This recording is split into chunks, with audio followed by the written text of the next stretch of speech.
इस वीडियो में हम बात करेंगे वेस्ट बंगाल के सबसे फेमस एंड सबसे खूबसूरत हिल स्टेशन के बारे में, जिसे आप दार्जिलिंग के नाम से जानते होंगे। इस वीडियो में हम आपको बताएंगे कि आप दार्जिलिंग कैसे जा सकते हैं, दार्जिलिंग में ठहरने की क्या व्यवस्था रहेगी, दार्जिलिंग में खाने पीने की क्या व्यवस्था रहेगी, आप दार्जिलिंग में कहाँ कहाँ और कैसे घूमने के लिए जा सकते हैं, और दार्जिलिंग घूमने आने का बेस्ट टाइम कौन सा रहेगा। साथ ही साथ हम आपको बताएंगे कि आप दार्जिलिंग ट्रिप कितने दिन की बना सकते हैं एंड इस पूरी ट्रिप को कंप्लीट करने में आपका कितना खर्चा आएगा। हम आपको स्टेप बाय स्टेप इन सभी बातों के बारे में बताएंगे, इसलिए वीडियो को बिना स्किप किए एंड तक देखिएगा।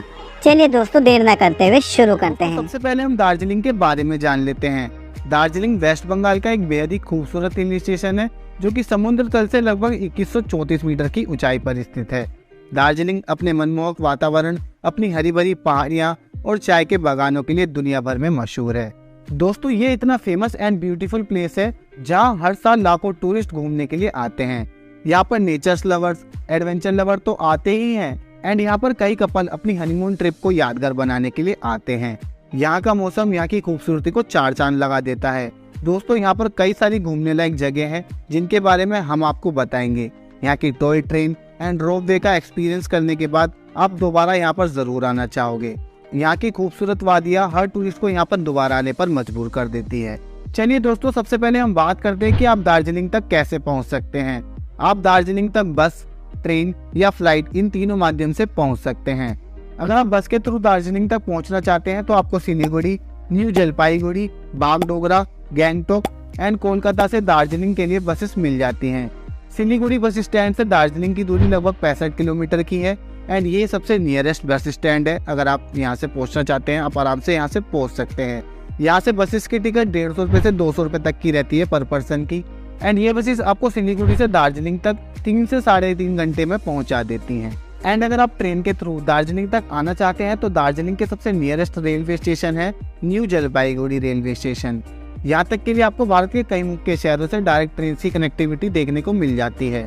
आप अपने शहर से न्यू जलपाईगुड़ी रेलवे स्टेशन तक पहुँच सकते हैं एंड अगर आपको न्यू जलपाईगुड़ी तक के लिए ट्रेन नहीं मिलती है तो आप अपने शहर से सिलीगुड़ी रेलवे स्टेशन तक ट्रेन के थ्रू आ सकते हैं। आप न्यू जलपाईगुड़ी रेलवे स्टेशन पर उतरकर वहां से दार्जिलिंग के लिए टैक्सी बुकिंग करके शेयरिंग टैक्सी के थ्रू या फिर बसेस के थ्रू दार्जिलिंग तक पहुंच सकते हैं। न्यू जलपाईगुड़ी रेलवे स्टेशन से दार्जिलिंग की दूरी लगभग 70 किलोमीटर की है। न्यू जलपाईगुड़ी से दार्जिलिंग के लिए आपको टैक्सी की बुकिंग 3500 रुपये से लेकर 4000 रुपये तक में हो जाती है एंड शेयरिंग टैक्सी की टिकट पर पर्सन की 400 रुपये तक की रहती है। एंड बसेस के थ्रू पहुंचने के लिए आपको न्यू जलपाईगुड़ी रेलवे स्टेशन से 3 से 4 किलोमीटर दूर सिलीगुड़ी बस स्टैंड तक आना होगा, जहां से आपको दार्जिलिंग के लिए डायरेक्ट बसेस मिल जाएंगी जो आपसे 150 रुपये से 200 रुपये तक का पर पर्सन की टिकट के चार्जेस लेंगी। एंड दोस्तों, न्यू जलपाईगुड़ी रेलवे स्टेशन से दार्जिलिंग तक पहुंचने के लिए आपको एक और अच्छा ऑप्शन मिलता है जो कि टॉय ट्रेन का है। दोस्तों, न्यू जलपाईगुड़ी से आपको दार्जिलिंग के लिए टॉय ट्रेन मिल जाती है जिसका सफर 6 से 7 घंटे का रहता है, लेकिन ये दार्जिलिंग के रास्ते में पड़ने वाली नेचर्स ब्यूटी का नज़ारा आपको देती है एंड आप टॉय ट्रेन का यादगार एक्सपीरियंस भी ले सकते हैं। लेकिन इस टॉय ट्रेन की टिकट आपको IRCTC के ऐप के थ्रू ही बुक करनी होगी। एंड अगर आप फ्लाइट के थ्रू दार्जिलिंग तक आना चाहते हैं तो दोस्तों, दार्जिलिंग का सबसे नियरेस्ट एयरपोर्ट है बागडोगरा एयरपोर्ट। बागडोगरा से दार्जिलिंग की दूरी लगभग 70 किलोमीटर की है। आपको बागडोगरा एयरपोर्ट के लिए भारत के कई मुख्य शहरों से डायरेक्ट फ्लाइट की कनेक्टिविटी मिल जाती है। बागडोगरा एयरपोर्ट पहुंचने के बाद आप वहां से टैक्सी की बुकिंग करके या फिर शेयरिंग टैक्सी के थ्रू दार्जिलिंग तक पहुंच सकते हैं। टैक्सी की बुकिंग आपको दार्जिलिंग के लिए 4000 रुपये तक में हो जाती है। शेयरिंग टैक्सी के चार्जेस 400 रुपये से लेकर 450 रुपये तक रहते हैं पर पर्सन के। अदरवाइज आप बागडोगरा से दार्जिलिंग तक बस के थ्रू आना चाहते हैं तो आपको बागडोगरा से लगभग 15 किलोमीटर दूर सिलीगुड़ी पहुंचना होगा एंड वहां से आप बस के माध्यम से दार्जिलिंग तक पहुंच सकते हैं। चलिए दोस्तों, दार्जिलिंग पहुंचने के बाद अब बात कर लेते हैं कि आप दार्जिलिंग में कहां और कितने बजट में ठहर सकते हैं। दोस्तों, आपको वैसे तो कई जगहों पर होटल्स देखने को मिल जाते हैं, लेकिन मैं आपको रिकमेंड करूंगा कि आप गांधी रोड या फिर मॉल रोड के आसपास में ही होटल लें, बिकॉज आपको यहाँ से सभी प्लेसेस पर घूमने फिरने में समस्या नहीं आती है। गांधी रोड या फिर मॉल रोड के आसपास में आपको 800 रुपये से लेकर 8000 रुपये तक में हर तरह के होटल देखने को मिल जाते हैं। आप अपने बजट के हिसाब से इन होटल्स में ठहर सकते हैं। अदरवाइज अगर आप सोलो ट्रैवलर हैं या फिर अकेले आ रहे हैं तो आपको यहाँ पर हॉस्टल भी देखने को मिल जाएंगे जिसमें कि आप ठहर सकते हैं। यहाँ पर आपको 400 रुपये पर पर्सन के हिसाब से बेड मिल जाते हैं हॉस्टल्स में। इसमें आपका मील भी ऐड रहता है। दोस्तों, अगर बात करें कि दार्जिलिंग में खाने पीने की क्या व्यवस्था रहेगी तो आपको अपने होटल के पास में ही होटल, रेस्टोरेंट या फिर ढाबे देखने को मिल जाएंगे जहां आप अपने खाने की व्यवस्था कर सकते हैं। यहाँ पर आपको veg, non veg, south Indian and north Indian हर तरह का खाना इजीली मिल जाता है। एंड एक नॉर्मल वेज थाली की कॉस्ट यहाँ पर 150 रुपये से 200 रुपये तक की आती है। चलिए दोस्तों, अब बात कर लेते हैं कि आप दार्जिलिंग में कहाँ और कैसे घूमने के लिए जा सकते हैं। सबसे पहले दोस्तों आप ये जान लीजिए कि दार्जिलिंग ट्रिप आपको कितने दिन की प्लान करनी चाहिए। दोस्तों दार्जिलिंग के सभी फेमस प्लेसेस को कवर करने के लिए कम से कम आपको 3 दिन का समय चाहिए होता है। आप दार्जिलिंग ट्रिप 3 दिन के लिए प्लान करके आ सकते हैं।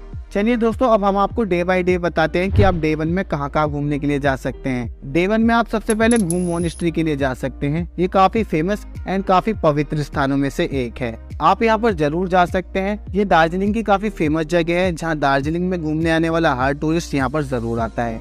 उसके बाद आप दार रेल म्यूजियम देखने के लिए जा सकते हैं। यहाँ पर आपको दार्जिलिंग की रेल सर्विसेज की हिस्ट्री के बारे में जानने को मिलता है। एंड उसके बाद आप बतासिया लूप के लिए जा सकते हैं। बतासिया लूप इंडियन आर्मी के गोरखा सोल्जर्स को डेडिकेटेड है। यहाँ पर 30 रुपये पर पर्सन की एंट्री टिकट लगती है। बतासिया लूप दार्जिलिंग के सबसे फेमस टूरिस्ट प्लेसेस में से एक है जहाँ पर दार्जिलिंग आने वाले ज्यादातर टूरिस्ट आते हैं। बतासिया लूप अपनी मनमोहने वाली ब्यूटी से हर टूरिस्ट को यहाँ पर आने के लिए अट्रैक्ट करता है। यहाँ से आपको नेचर्स ब्यूटी का एक अद्भुत नज़ारा देखने को मिलेगा एंड कंचनजंगा की भी ब्यूटीफुल वैलीज का नज़ारा देखने को आपको मिलेगा। आप इन सभी प्लेसेस को टॉय ट्रेन के थ्रू कवर कर सकते हैं, जो कि काफ़ी अच्छा एक्सपीरियंस रहता है।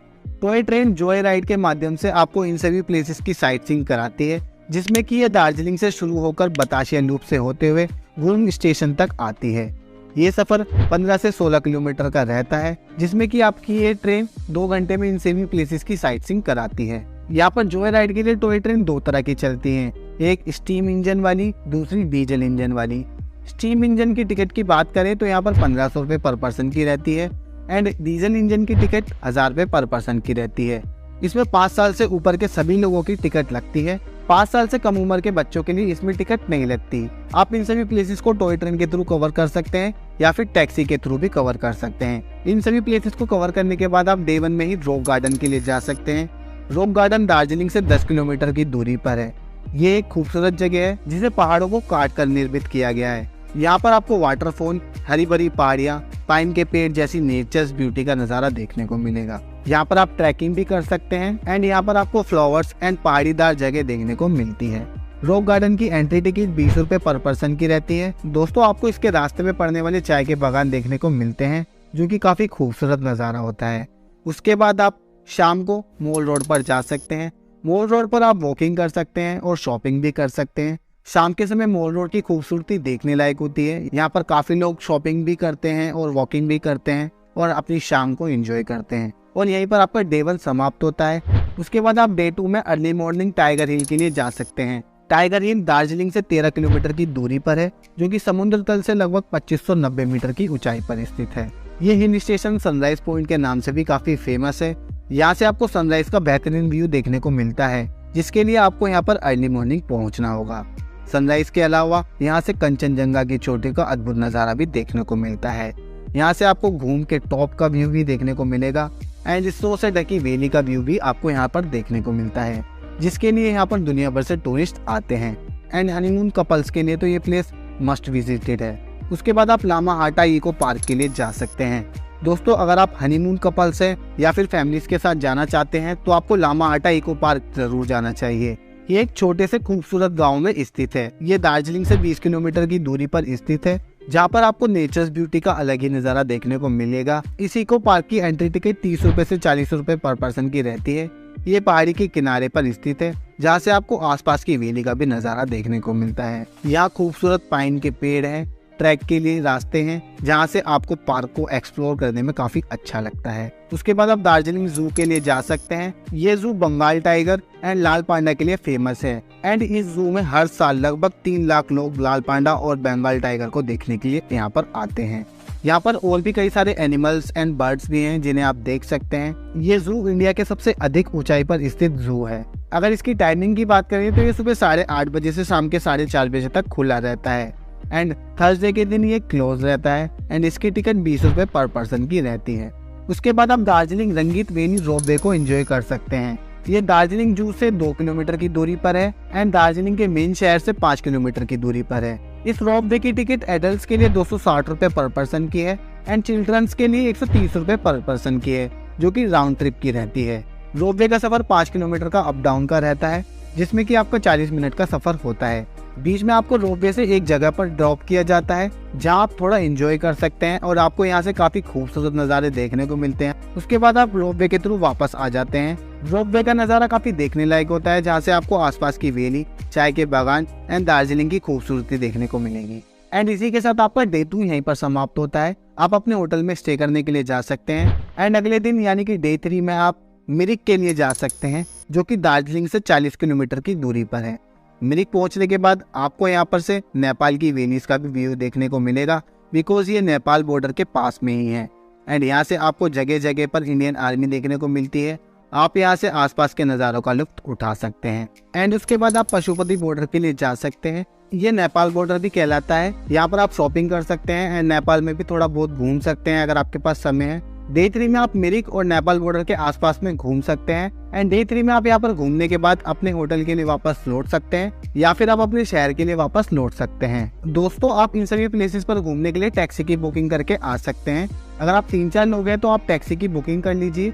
आपके लिए बेहतर ये होगा कि आप तीनों दिनों के लिए साइट सीइंग के लिए इन सभी प्लेसेस पर घूमने के लिए एक ही टैक्सी वाले से बात कर सकते हैं। आपको उन सभी प्लेसेस पर वो डे बाय डे घुमा देते हैं। अगर चार्जेस की बात करें तो इसकी बुकिंग आपको 9,000 रुपये से लेकर 10,000 रुपये तक में हो जाती है। आप इन सभी प्लेसेस पर इस टैक्सी के थ्रू घूम सकते हैं। अगर आप डे 1 में टॉय ट्रेन के थ्रू घूमना चाहते हैं तो आप बाकी 2 दिनों के लिए इन टैक्सी की बुकिंग कर सकते हैं। आपको ये टैक्सी घंटा घर के पास में मिल जाती है, जो कि आपके होटल के पास में ही है। आप वहाँ से टैक्सी की बुकिंग कर सकते हैं, बार्गेनिंग भी आप कर सकते हैं। चलिए दोस्तों, अब बात कर लेते हैं कि यहाँ पर आने का बेस्ट टाइम कौन सा रहेगा। यहाँ पर आने का बेस्ट टाइम दोस्तों वैसे तो साल के किसी भी दिन आप यहाँ पर आ सकते हो, लेकिन आप बारिश के मौसम में यहाँ पर आना अवॉइड कर सकते हैं, क्योंकि यहाँ पर बारिश के मौसम में आपको नज़ारे देखने को नहीं मिलते हैं एंड पहाड़ी इलाके के होने की वजह से यहाँ पर आपको घूमने फिरने में समस्या आ सकती है बारिश के मौसम में। बाकी आप यहाँ पर सर्दी के मौसम में आ सकते हैं, गर्मी के मौसम में आ सकते हैं। यहाँ पर काफ़ी अच्छा मौसम बना रहता है, आप अच्छे से एंजॉय यहाँ पर कर पाएंगे। चलिए दोस्तों, अब बात कर लेते हैं कि इस ट्रिप को कंप्लीट करने में एक पर्सन का कितना खर्चा आएगा। आप इस पूरी ट्रिप को कंप्लीट 8,000 रुपये से 9,000 रुपये तक में कर सकते हैं। एक पर्सन का खर्चा इसमें 8,000 रुपये से 9,000 रुपये तक का आता है। दोस्तों, इसमें सिर्फ आपके दार्जिलिंग पहुंचने के बाद का खर्चा इंक्लूड किया गया है। आई होप दार्जिलिंग ट्रिप से सभी क्वेरीज पर मैंने बात की होगी। अगर फिर भी कोई क्वेश्चन मुझसे छूट गया है तो आप हमें कमेंट करके पूछ सकते हैं या फिर आप हमें फेसबुक या इंस्टाग्राम पर मैसेज करके भी पूछ सकते हैं। हम वहाँ पर भी इसी तरह के जवाब आपको देते रहते हैं। आई होप आपको मेरी ये वीडियो पसंद आई हो। अगर आपको मेरी ये वीडियो पसंद आई है तो वीडियो को लाइक करें और अपने दोस्तों और परिवार के साथ वीडियो को ज़्यादा से ज़्यादा शेयर करें और चैनल को सब्सक्राइब करना एंड बेल आइकन को प्रेस करना ना भूलें, ताकि आने वाली इसी तरह की और भी वीडियोस आप सबसे पहले देख सकें।